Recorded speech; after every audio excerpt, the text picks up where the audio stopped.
Bismillahirrahmanirrahim. Assalamualaikum warahmatullahi wabarakatuh. Alhamdulillah wassalatu wassalamu ala Rasulillah wa ala alihi wa sahbihi wa la hawla wa la quwwata illa billah. Asyhadu an la ilaha illallah wahdahu la syarika lahu wa asyhadu anna Muhammadan abduhu wa rasuluhu alladzi la nabiyya ba'dahu. Amma ba'du fa inna asdaqal hadithi kitabullah wa khairal hadi hadi sallallahu alaihi wasallam. Allahumma akhrijna min dhulumati wa waftah lana abwaabal ilm wa akrimna bi nuril fahmi wa sahhil akhlaqna bil ilm. Allahumma la sahla illa ma ja'altahu sahla wa anta taj'alul hazna idza syi'ta sahla bi rahmatika ya arhamar rahimin. Hadirin sidang jamaah salat maghrib rahimani wa rahimakumullah. Alhamdulillah segala yang puji serta syukur selalu dan senantiasa kita panjatkan kehadirat Allah Subhanahu wa taala. Mudah-mudahan kita semua selalu mendapatkan hidayah dan taufik dari Allah Subhanahu wa taala sehingga bisa terus istiqomah berada dalam ketaatan kita kepada hingga akhir hayat kita kelak insyaallah. Salawat dan salam tanpa kita sampaikan kepada junjungan kita Nabi besar Muhammad sallallahu alaihi wasallam, kepada keluarga beliau, para sahabat beliau dan juga kepada pengikutnya, yang mudah-mudahan kita semua masuk dalam barisan pengikut Rasulullah SAW, yang mudah-mudahan besok di hari kiamat kita semua bisa mendapatkan syafaat dari beliau. Amin ya rabbal alamin. Kita sudah menyelesaikan surah Al-Qadar, maka kita akan masuk ke surat berikutnya yaitu surat Al-Kahf. Seperti biasa kita baca dulu. A'udzu billahi minasy syaithanir rajim. A'udzu billahi minasy syaithanir rajim. Bismillahirrahmanirrahim.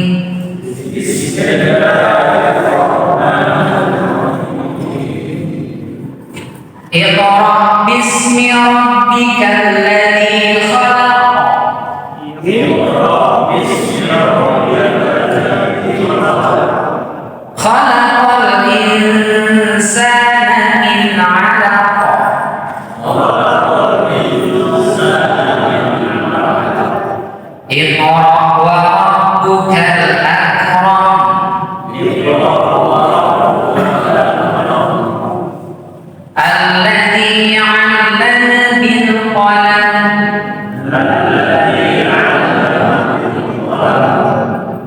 علم الإنسان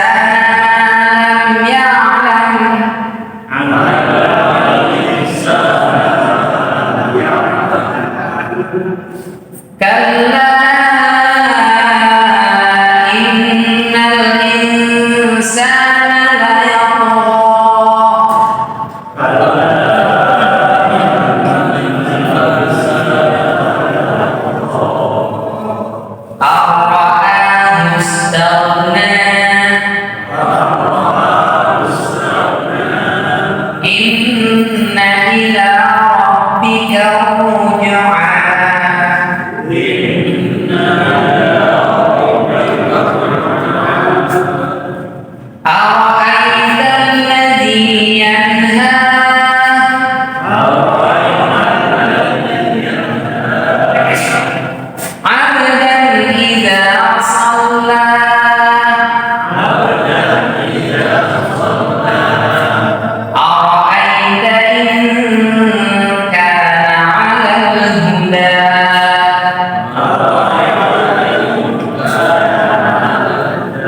Iqra bukan iqra, iqra tapi iqra, iqra. Terus di akhir Bismi rabbikal ladzi khalaq, khalaq. Nah, itu qafnya juga sama. Min 'alaq, min 'alaq. Oh. Iqra wa rabbukal akram. Nah, di sini ak bukan ak. Kalau ak, nah itu dari qalqalah juga. Iqra bukan akram, akram. Nah itu keliru, isinya huruf habis. Allamal in. Nah ini ikhfa. Karena sin hurufnya tipis, jadi ikhfanya juga tipis. Allamal insan bukan insa. Terlalu jauh dia ikhfanya. Allamal insa bidauhan. Harusnya insa dan asa.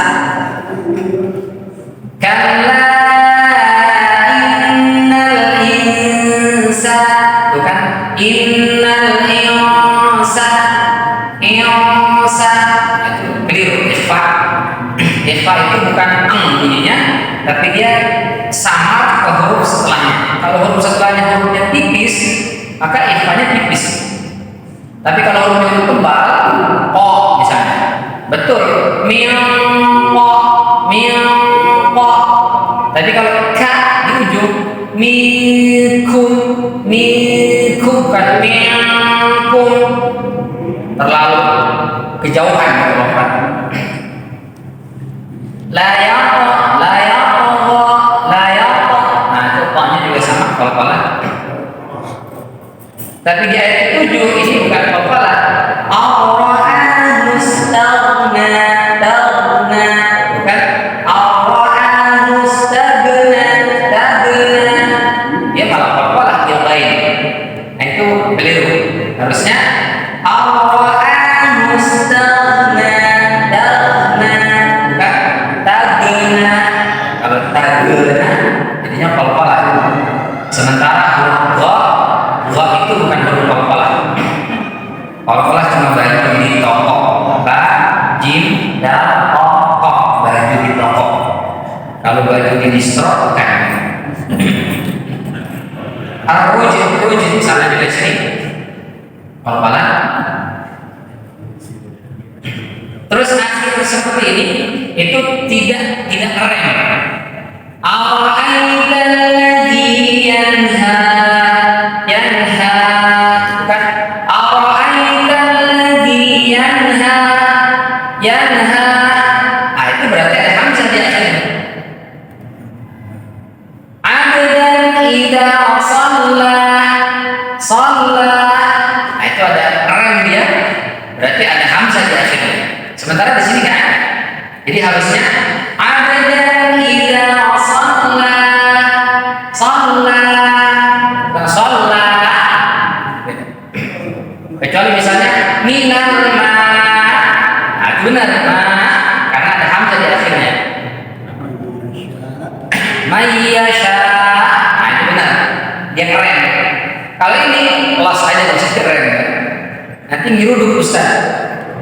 Matilah harapan mesin gitu. Al-amara bittaqwa, bittaqwa bukan bittaqwa. Amara bukan amara. Al-amara bi amara. Jadi semuanya oh gitu kayak amara. Seharusnya amara. Ro-nya baru yang maju gitu. Al-amara bukan al-amara. Seharusnya amaro. Al-aita, al-aita bukan al-oida, al-oida ini oi bukan ai. Terus nasi, nasiyah. Lanasfa'an bin nasiyah, nasiyah bukan nasiyah, itu bibirnya nggak perlu maju. Lanasfa'an bin nasiyah, nasiyah, lidahnya yang ke bawah, kursi depan bagian bawah, nasiyah bukan nasiyah, apalagi nasiyah. Nasyiyah jadi beda. Harusnya nasi, nas, sa, si, su, bas. Jadi bibir nggak maju. Bibir maju itu kalau barisnya otomatis saja. Su. Tapi kalau sa nggak maju. Sa, si. Karena sa itu kandung bibir. Kita masih temukan beberapa orang itu bibirnya maju. Ihdinasi, nah itu salah. Terusnya bibirnya gak usah maju. Ihdinas sirata, bukan sirata, apalagi sirata. Udah beda.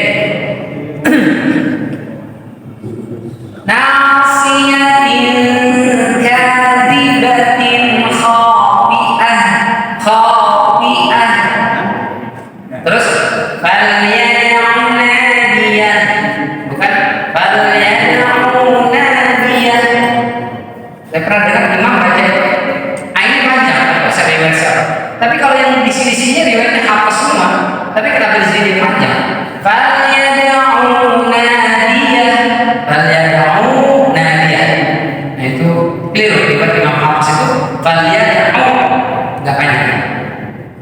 Sanad'u zabaniyah kalla la tuti'hu wasjud waqtarib.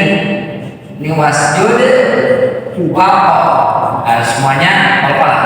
Wasjud waqtarib. Enggak perlu diberhentiin. Kalla la tuti'hu wasjud waqtarib. Banyak berhenti ngambil nafas. Terusnya lanjut atau dan itu terkait dengan bacaan dari surat Al-Alaq ini.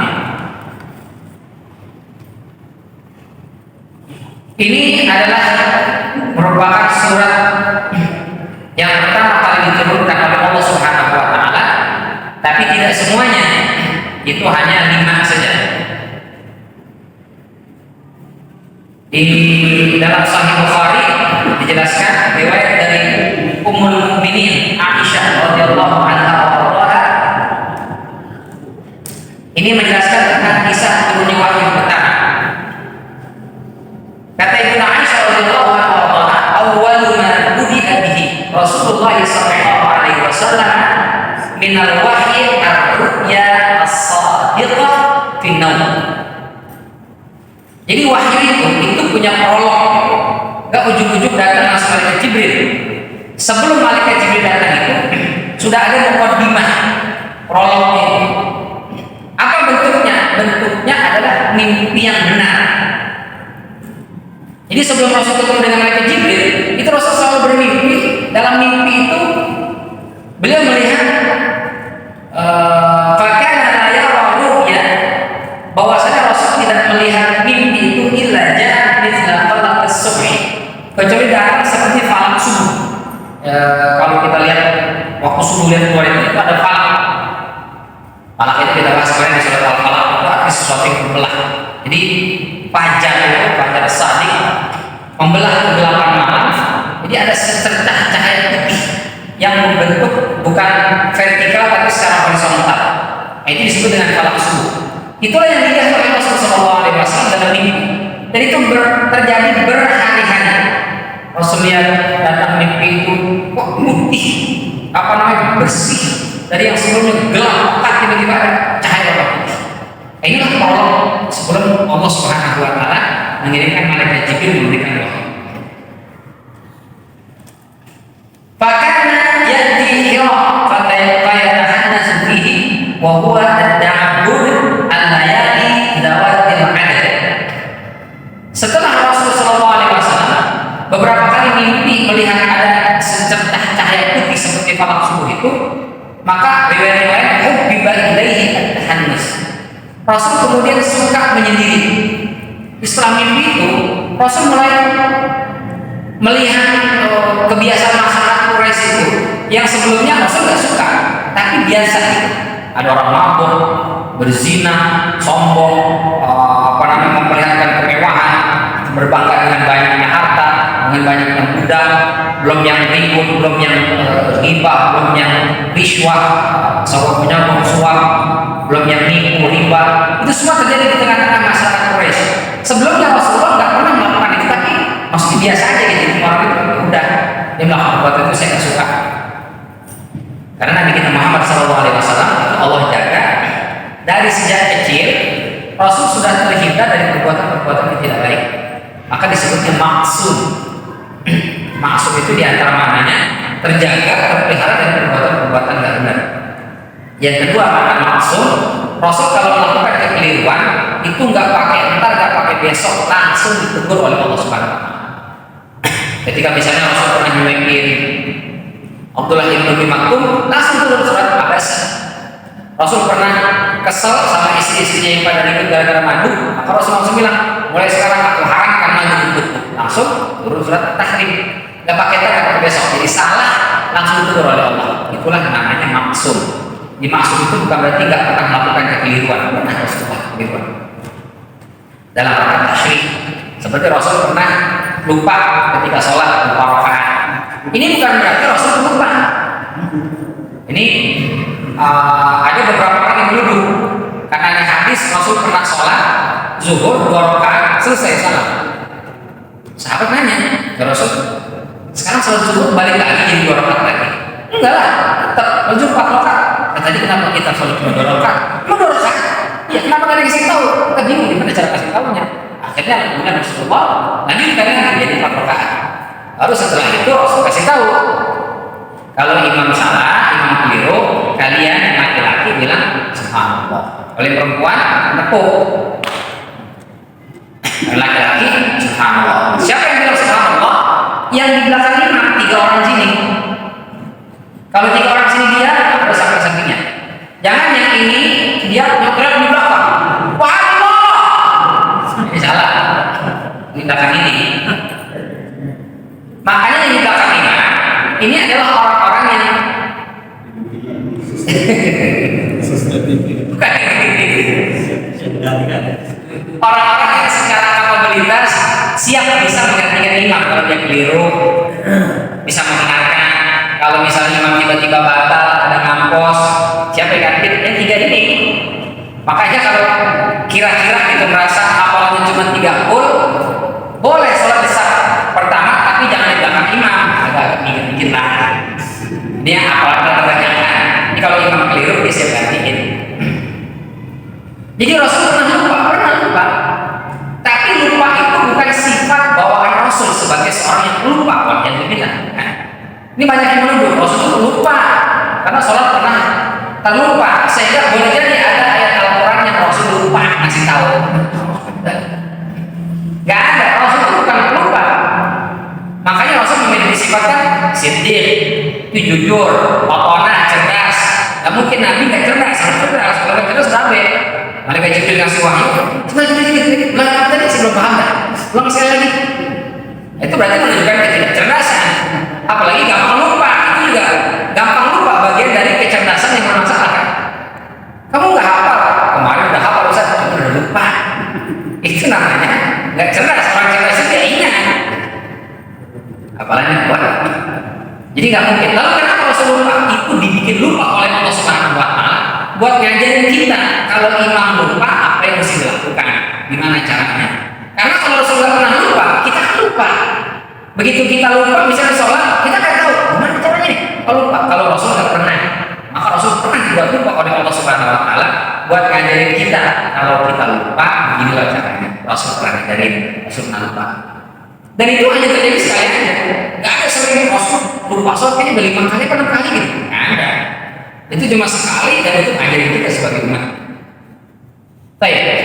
Jadi dari kecil Rasul SAW sudah dijaga oleh Allah Subhanahu Wa Taala, tidak memiliki ketertarikan untuk melakukan perbuatan yang tidak baik. Dari kecil Rasul nggak pernah suka dan nggak pernah mau minum menenggak khamr, minuman keras. Dari kecil. Padahal masyarakat Arab itu adalah minuman biasa, terutama musim dingin. Musim dingin sangat dingin di sana. Jadi untuk menghangatkan badan itu butuh yang minuman itu yang bikin panas hangat badannya itu khamr lain. Kenapa khamr itu adanya di daerah-daerah yang memiliki musim dingin? Padahal sangat dingin itu yang hangat. Teh, kopi, dan rendang. Kita dipuri rendang itu karena sedingin-dinginnya kita ya enggak lah. Minum kopi kelar urusan. Tapi kalau musim dingin yang turun salju atau bahkan yang di Arabnya dingin tapi nggak sampai turun salju, itu minum teh sama kopi itu nggak rendang, nggak bikin badan hangat. Paling bibir doang yang hangat.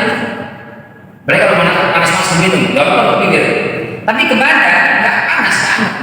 Maka dikasih lah kita rendang, jahe, ronde, gitu kan. Nah di Arab rada susah dia nyari jahe.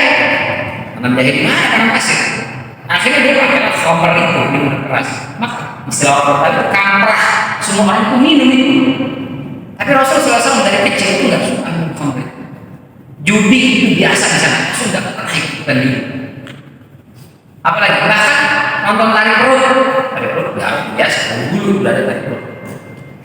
Kayak gimana itu tari perut? Ya perut itu pakai tari. Kadang-kadang badannya dia perut digoyang. Pernah lihat bisa? Sekali sih nggak sengaja. Ketawa kan?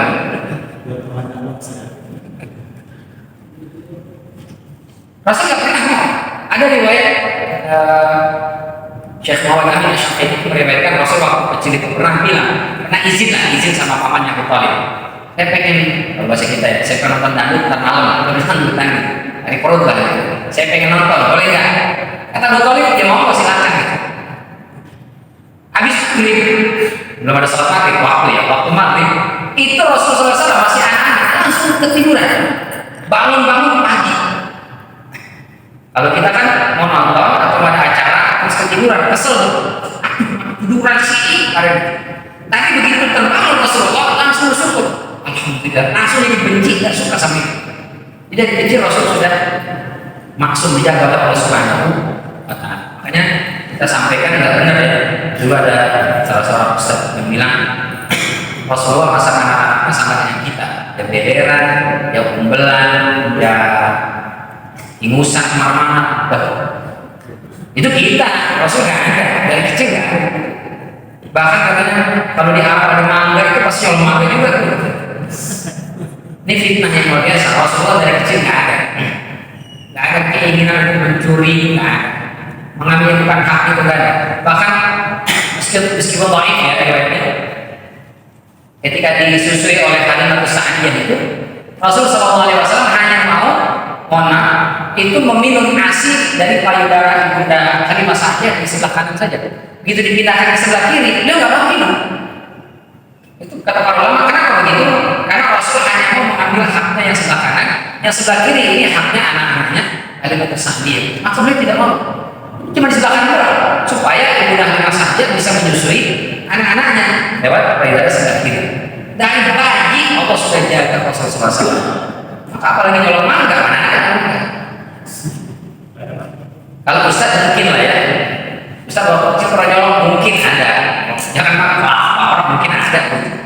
Tapi kalau Nabi mustahil itu.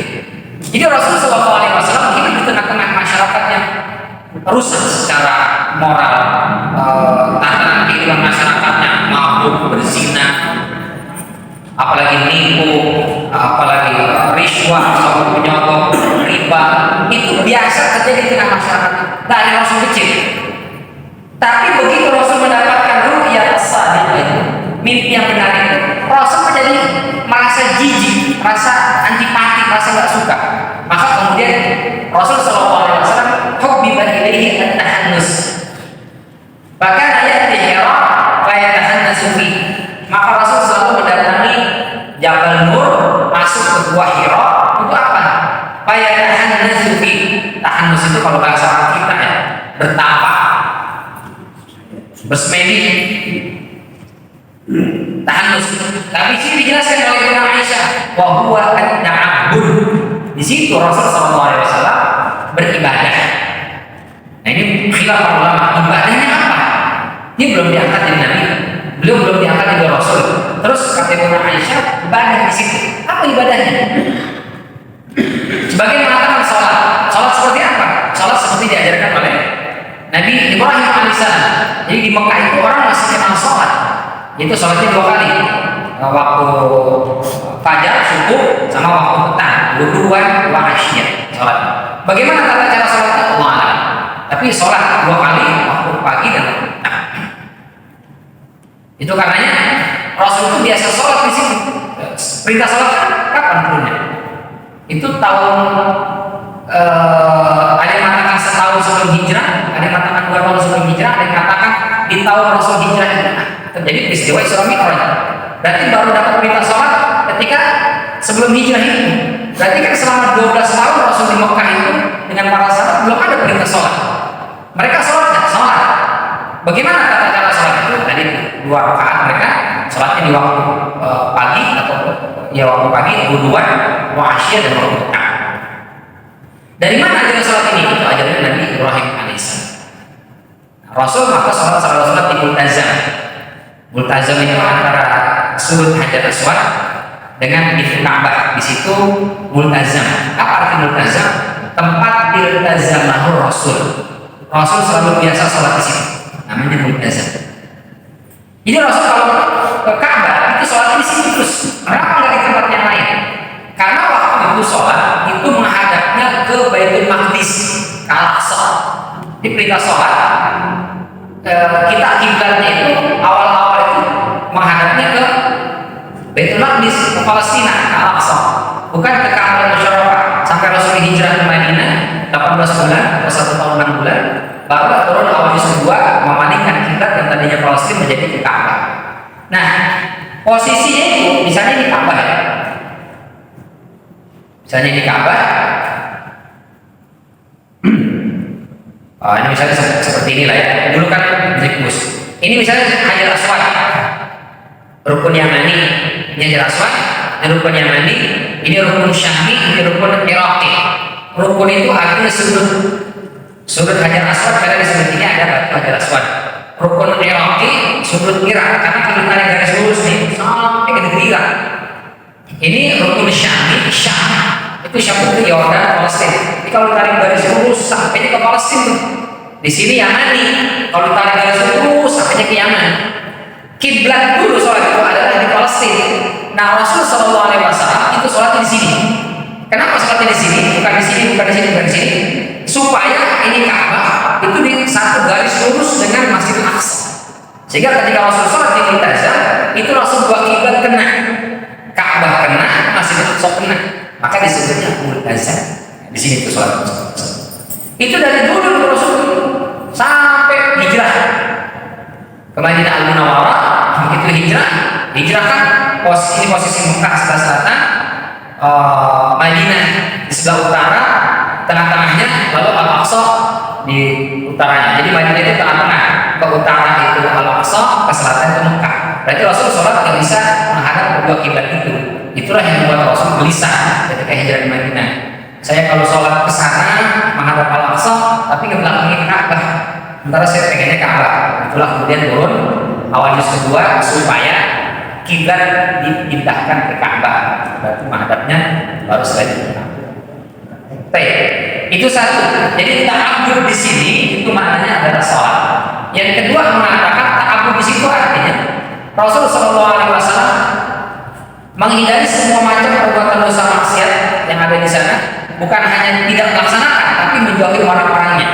Untuk kemudian bertafakur di sana hanya zikir saja, Allah, Allah, Allah, Allah atau yang semisalnya. Karena orang Arab dulu sudah kenal Allah ya, sudah memuji, mengagungkan Allah, Rabbul Ka'bah, mereka tahu Allah. Maka ada nama orang tua Rasulullah atau ayahnya Abdullah, yang hamba Allah, Baitullah, itu sudah dari dulu. Jadi Rasul di situ tahanus di Gua Hira itu ya berzikir, menyebut-nyebut nama Allah, membersihkan hati, jauh dari hidup keramaian, perbuatan dosa maksiat. Nah, itu disebut dengan tahanus wa huwa at-ta'abbud al-layali zawat al-adad. Di beberapa malam yang memiliki hitungan. kadang 3 malam, kadang seminggu, kadang sebulan. Wa yatazawwadu bidzalik. Yatazawwad itu artinya bawa bekal. Wa yatazawwadu bidzalik, dan Rasul membawa bekal untuk hanus itu. Jadi bawa roti, bawa makanan itu ke sana. Disebut dengan tazawwad. Wa tazawwadu fa inna khairaz zadi taqwa. Pada ini Rasul bertapa. Itu makannya gimana Ustaz? Oh, itu makannya ada yang ngasih makan. Enggak, Rasul bawa bekal. Ada sebagian orang tapak ya, bersemedi, dia nggak mau makan, puasa berhari-hari sampai orang kabarnya untuk perumputan malam enggak ya. Tapi Rasul saja itu bertahan untuk bawa bekal. Jadi kalau kita itikaf bawa bekal, kalau nggak bisa bekalnya kita bawa minimal bertahannya. Dia nanti ngurus masjidnya nyari itu bekal, kita kasih bertahannya buat sahurnya, buat bukanya. Jadi jangan nekat ke masjid itikaf. Sahur bukanya bagaimana? Urusan Allah nanti.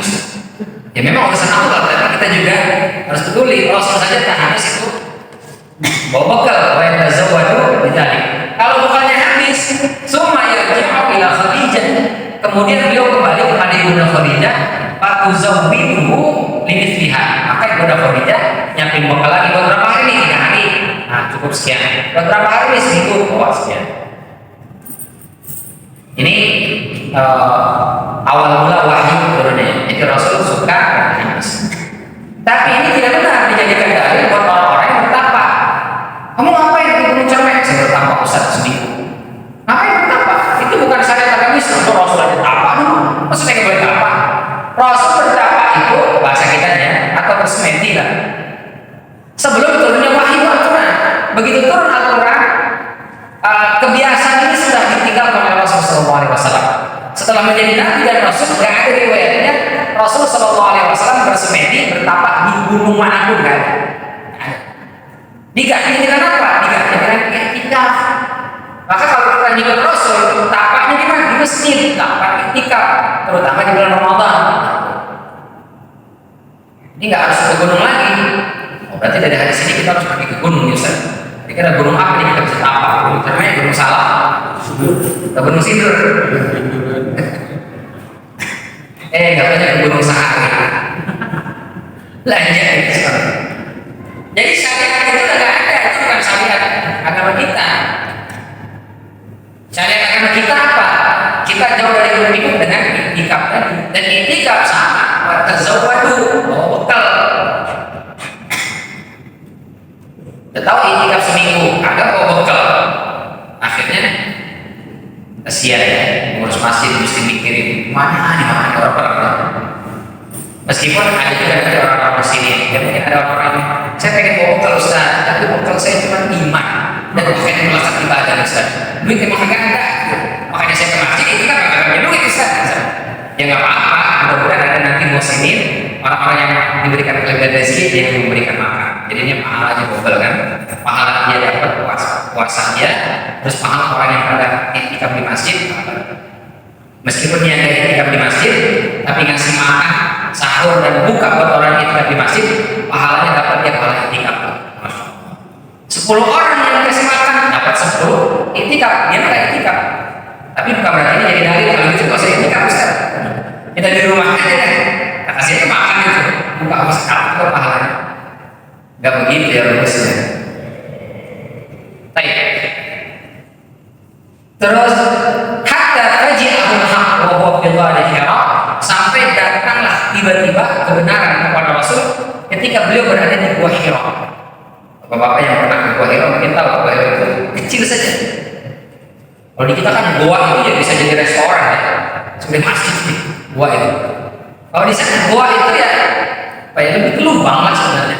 Cuman paling 2 orang, 1 orang, 3 orang masih kecil. Kita masuk musim berundung, sempit, bukan gua seperti di kita. Gua pindul, gua apa lagi? Nah, itu luas sama 1 orang, di sana kecil aja. Posisi gelap malam hari, gelap, kecil.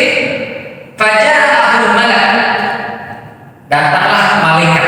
Di sini maksudnya adalah malaikat Jibril. Datang, Allah dalam rupa seperti apa?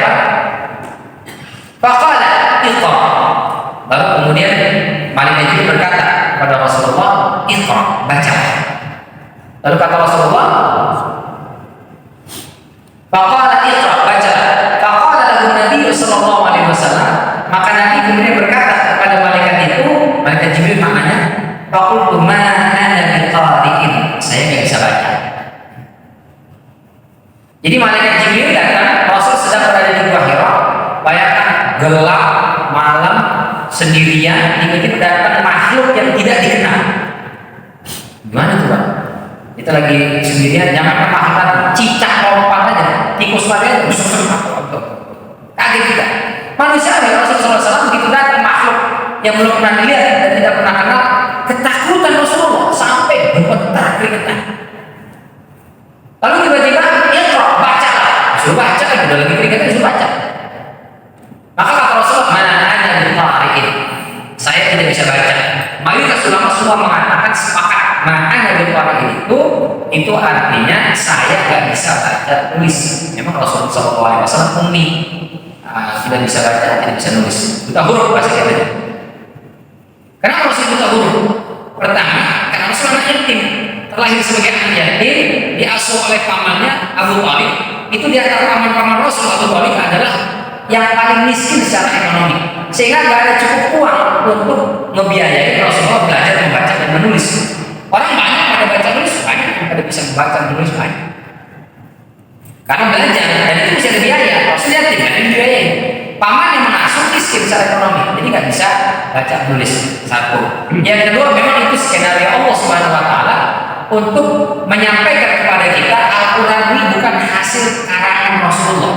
Gimana beliau mau mengarang, nulis nggak bisa, baca nggak bisa. Sehingga ini membantah tuduhan orang-orang yang mengatakan Al-Quran adalah karangan Nabi kita Muhammad SAW. Makanya orang Mekah itu ketika nggak ada yang menuduh Al-Quran ini adalah karangannya Muhammad, kan? Mereka mengatakan Nabi Muhammad gila, yang sihir, mau dari dukun di situ. Bukan tukang ngarang tulisan, bukan. Orang-orang di luar Arab yang nggak hidup bersama Rasul itu yang menuduh Al-Quran ini adalah muftara, bikinan tulisannya Muhammad SAW. Karena mereka nggak hidup sama Rasulullah. Yang hidup sama Rasul tahu, Nabi Muhammad ini dari kecil sampai beliau meninggal nggak bisa baca, nggak bisa tulis. Jadi nggak mungkin Al-Quran itu tulisan beliau. Maka ketika malaikat Jibril bilang baca, kata Rasulullah, mana ana biqari, saya nggak bisa baca. Nah di sini kemudian khilaf. Berarti kalau Rasul disuruh baca oleh malaikat Jibril, berarti malaikat Jibril datang bawa tulisan. Nah ini khilaf, ada tulisannya atau tidak. Kita ikut, atau saya satu kali untuk memudahkan cerita, kita ambil pendapat yang mengatakan malaikat Jibril membawa selembaran. Ada yang mengatakan dari kulit binatang, ada yang mengatakan kertas, ada yang mengatakan seperti lontar, kayu, itu Allah alam. Jelas bahwa media yang di situ ada tulisan Iqra bismi rabbikal ladzi khalaq khalaqal insana min 'alaq sampai 5 ayat, ada tulisan di situ. Lalu disodorkan, baca ini. Maka Rasul mengatakan ma ana biqari, saya bisa baca. Maka kemudian fa akhadhani wa ghattani hatta balagha minni al-jahd. Lalu setelah itu malaikat Jibril membekap, memeluk saya sampai dengan pelukan yang sangat kencang, sampai saya itu nyaris sulit bernapas, sesak begitu. Setelah itu summa arsalani, kemudian dilepas. Faqala iqra, baca. Faqultu, lalu aku jawab, ma ana biqari, saya nggak bisa baca. Fa akhadhani fa ghattani tsaniya, lalu dipeluk saya, didekap sampai kesulitan bernapas. Jazakallahu khairan. Summa arsalani, kemudian dilepas. Faqala iqra, lalu malaikat Jibril mengulangi, baca. Maka aku menjawab, mana ana biqari, saya nggak bisa baca. Berarti 3 kali suruh baca, nggak bisa baca, dipeluk sampai kesulitan napas, dilepas. Untuk apa dekapan ini? Sebagian ulama mengatakan untuk menenangkan Rasulullah.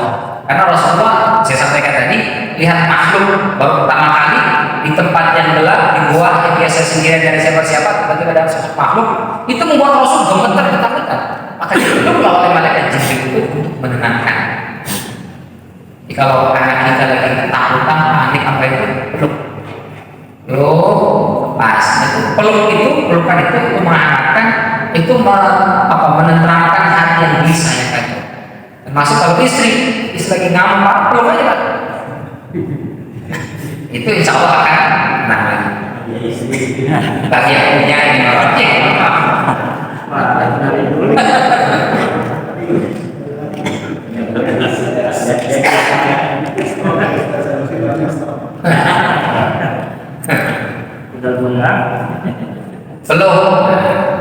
Ini ngamuk Ustaz kami akan beli tas ya, belum baru beli tas. Adanya setelah beli baru. Maka setelah itu 3 kali berulang dilakukan, diberitahu oleh Jibril atau diminta bacalah, Rasul mengatakan ana qari, saya bisa baca, saya bisa baca. Tsumma arsalani, dipeluk lagi, setelah itu dilepaskan. Faqala, lalu malaikat Jibril lah yang membaca, Iqra bismi rabbikal ladzi khalaq, khalaqal insana min 'alaq, Iqra wa rabbukal akram alladzi 'allama bil qalam, 'allamal insana ma lam ya'lam. Jadi malaikat Jibril membacakan, Rasulullah SAW mengikuti. Selesai 5 ayat itu, kemudian hilang malaikat Jibril. Takut Pak. Pertama kali melihat makhluk, nggak tahu datangnya lewat mana, itu di bukit Jabal Nur itu kan, naik ke atas, nggak tahu kapan naiknya, tahu-tahu muncul, tahu-tahu langsung nulis tulisan disuruh baca. Takut, pertanyaannya tuh banyak di benak itu, mau ditanyakan dia tahu-tahu disuruh baca, nggak bisa langsung berdekat peluk itu. Lepas lagi selesai ditekan atau dibimbing, setelah itu langsung hilang. Maka Rasul SAW nggak pakai tanda, nggak pakai besok, langsung turun Pak. Hilang malaikat Jibril, langsung turun, lari ketakutan. Faraja biha tarjuhu wa wadiruhu, pulang cepat-cepat ketakutan, panik luar biasa. Hatta dakhala ala Khadijah, sampai masuk ke rumah ketemu Khadijah, langsung bisa melindungi, selimuti saya, menggigil, kedinginan, keringat dingin, takutan luar biasa. Fazammatu, lalu kemudian Ibunda Khadijah menyelimuti Rasulullah SAW, hatta dhahaba anhu rabb, sampai rasa takut itu hilang. Ya mungkin selain diselimuti diberikan, kalau kita kan kasih teh manis, gitu ya. Terus sampai hilang rasa takutnya, udah tenang, baru ditanya, ada apa wahai suamiku? Ini akhlak ya, akhlak seorang Ibunda Khadijah mengajarkan kepada kaum perempuan. Ketika suami pulang dalam kondisi panik, ketakutan segala macam, itu dibiarkan dulu, tenangkan, selimuti, kasih teh, butuh kopi, kasih kopi, kasih makan, selesai, udah tenang, baru tanya, ada apa suamiku? Itu tadi di kantor masalah ini. Jangan baru pulang, kenapa sih, ada apa ini? Masalah gimana? Apa? Orang belum tenang, jadi cicak sama pertanyaan, kan mau panik kan? Akhlak.